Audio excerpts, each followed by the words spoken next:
system.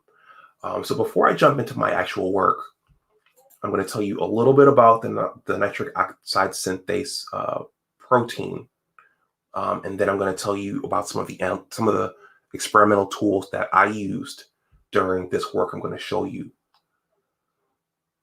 This is a ribbon diagram of nitric oxide synthase. It functions as a homodimer. That's a common term in biochemistry and enzymology and in cell biology. A homodimer. Homo, we all know what homo means. It means the same.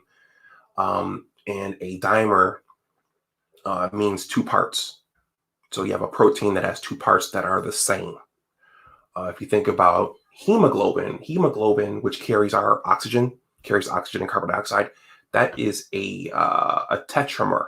So it's got 4 identical parts, I believe. So nitric oxide synthase is a homodimer. You break that homodimer up into 2 parts and you have 2 monomers. What does that mean? That means that each of these 2 parts, if you lay them down like straight,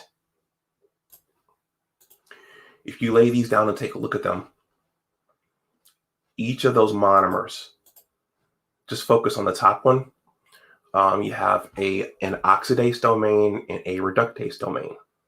So the oxidase domain possesses a heme group. I'll tell you about what that is in a second. It has a zinc finger, I believe. That's what the zinc is for, where we think that the dimer locks. And then you have a reductase domain, which is the bottom, which are the yellow parts, where the enzyme binds reductase. So the enzyme needs reductase for electrons to catalyze its reaction. In its actual reaction, I don't think I have a cartoon handy here. The actual reaction is that it uses, I'll discuss this in part 2 in detail.